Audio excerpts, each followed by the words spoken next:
Assalamualaikum warahmatullahi wabarakatuh.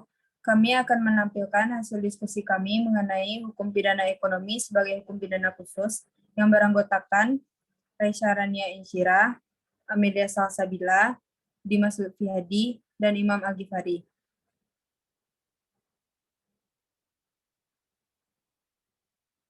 Tolong share screen.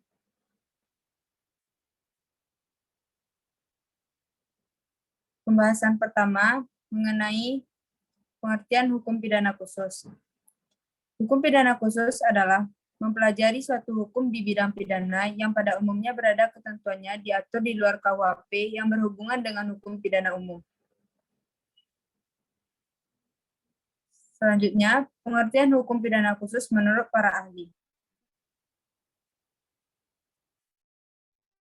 Yang pertama, menurut Suedarto, hukum pidana khusus adalah peraturan undang-undang pidana dalam arti sesungguhnya, yaitu undang-undang yang menurut tujuannya bermaksud mengatur hak memberi pidana dari anggara, jaminan, dan ketertiban umum.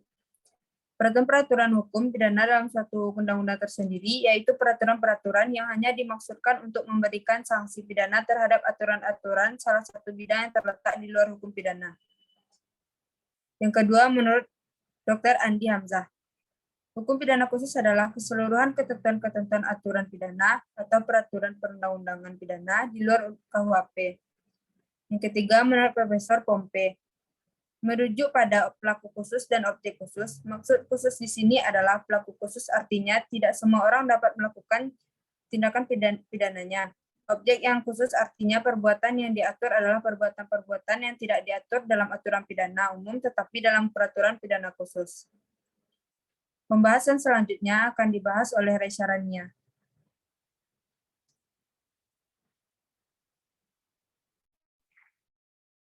Kenapa perlu hukum pidana khusus? Yang pertama, hukum pidana merupakan salah satu bagian dari hukum. Oleh sebab itu, fungsi hukum secara umum untuk mengatur hidup kemasyarakatan atau menyelenggarakan tata dalam masyarakat.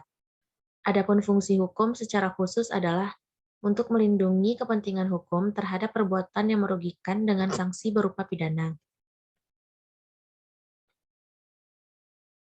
Selanjutnya, keberadaan hukum pidana terdapat dua pendapat. Yang pertama, menghendaki adanya hukum pidana khusus dalam undang-undang khusus di luar KUHP. Alasannya, hukum pidana khusus mengatur ketentuan khusus yang berbeda dan menyimpangi dari ketentuan hukum pidana. Bahkan membuat ketentuan hukum acara pidana yang juga menyimpangi dari norma hukum acara pidana umum. Adanya hukum pidana khusus tidak pula bertentangan dengan asas-asas hukum dalam pembentukan hukum, yakni hukum yang khusus mengalahkan hukum umum. Maka kebijakan kodifikasi total harus tetap memberi peluang diaturnya hukum pidana khusus dalam undang-undang di luar kodifikasi. Yang kedua, menyatakan kebijakan kodifikasi total berarti hukum pidana nasional hanya terdapat dalam satu tempat, yakni kodifikasi dan tidak mentoleri adanya hukum pidana dalam undang-undang di luar kodifikasi, termasuk kategori hukum pidana yang dimuat termasuk kategori hukum pidana umum, maupun hukum pidana khusus, kecuali hukum pidana administrasi. Selanjutnya diberikan kepada Amel.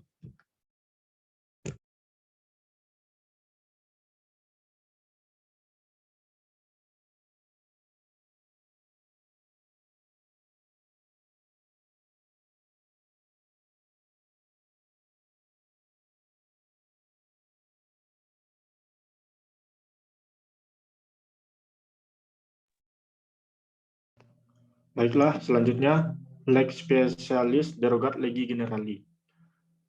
Lex specialis derogat legi generali adalah asas penafsiran hukum yang menyatakan bahwa hukum yang bersifat khusus atau lex specialis mengesampingkan hukum yang bersifat umum atau lex generalis.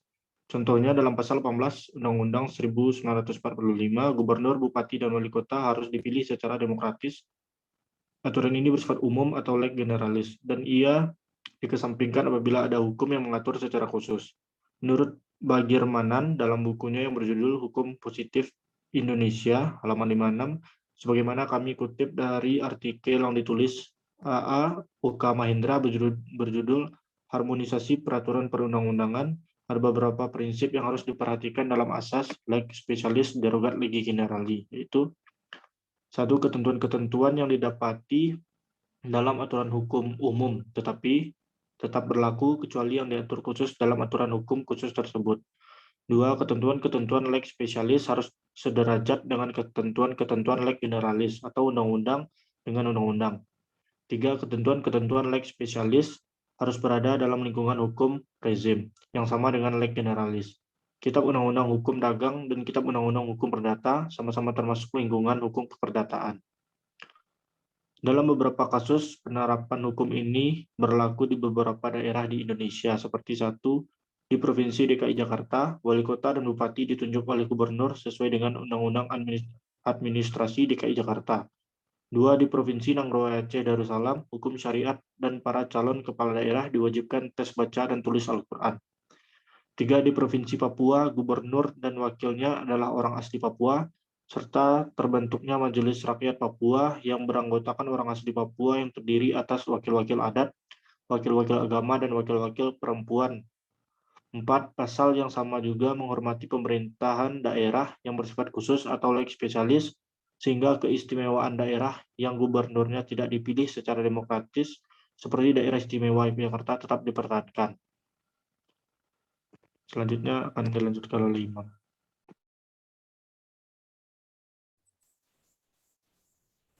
Selanjutnya, penerapan azas lex specialis derogat legi generalis dalam HPE.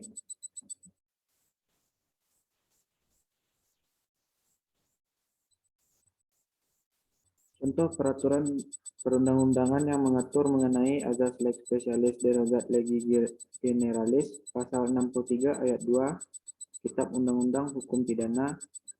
Jika suatu perbuatan masuk dalam suatu aturan pidana yang umum, diatur pula dalam aturan pidana yang khusus, maka hanya yang khusus itulah yang diterapkan. Pasal 1 Kitab Undang-Undang Hukum Dagang. Selama dalam Kitab Undang-Undang ini terhadap Kitab Undang-Undang Hukum Perdata tidak diadakan penyimpangan khusus, maka Kitab Undang-Undang Hukum Perdata berlaku juga terhadap hal-hal yang dibicarakan dalam Kitab Undang-Undang ini. Azas lex specialis derogat legi generali ternyata juga diatur dalam pasal 63 ayat 2 KUHP yang menyatakan bahwa jika suatu perbuatan yang masuk dalam suatu aturan pidana yang umum diatur pula dalam aturan pidana yang khusus, maka hanya yang khusus itulah yang dikenakan. Pasal ini digunakan sebagai filter dalam menentukan validitas keberlakuan suatu peraturan ketika perbuatan pidana atau dugaan tindak pidana diatur dalam undang-undang yang berbeda dengan kadar aturan yang berbeda, atau mungkin kadar sanksi yang berbeda pula. Maka dipilihlah aturan yang khusus sebagai aturan yang valid.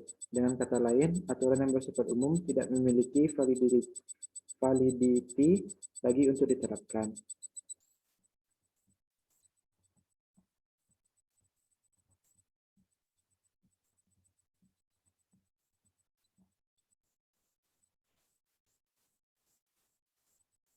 Landasan filosofis itu menyatakan bahwa satu, tindak pidana pencucian uang tidak hanya mengecam stabilitas perekonomian dan integritas sebagai keuangan, tetapi juga dapat membahayakan sendi-sendi kehidupan bermasyarakat, berbangsa, dan bernegara berdasarkan Pancasila dan Undang-Undang Dasar Negara Republik Indonesia tahun 1945.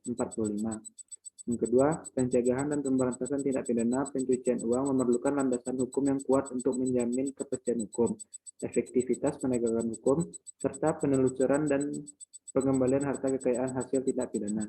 Yang ketiga, Undang-Undang Nomor 15 Tahun 2002 tentang tindak pidana pencucian uang sebagaimana telah diubah dengan Undang-Undang Nomor 25 Tahun 2003. Perlu disesuaikan dengan perkembangan kebutuhan penegakan hukum, praktik, dan standar internasional sehingga perlu diganti dengan undang-undang baru.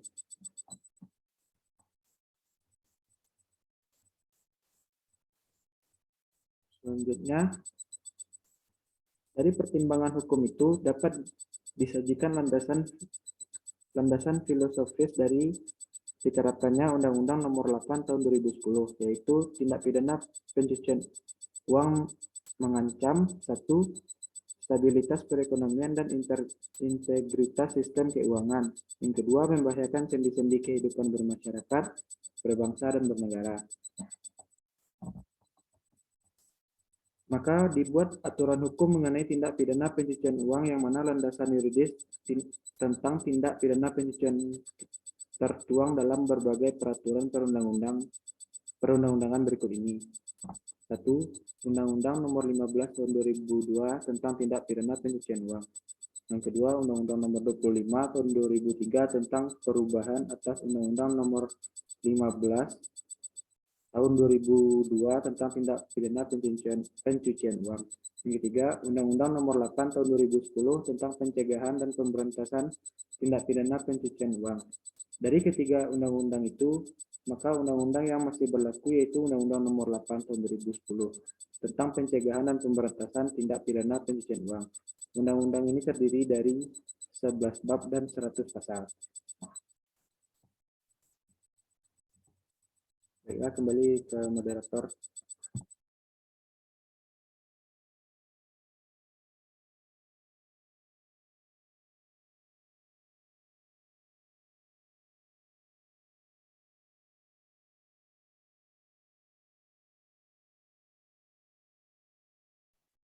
Sekian dari kelompok kami. Assalamualaikum warahmatullahi wabarakatuh. Waalaikumsalam.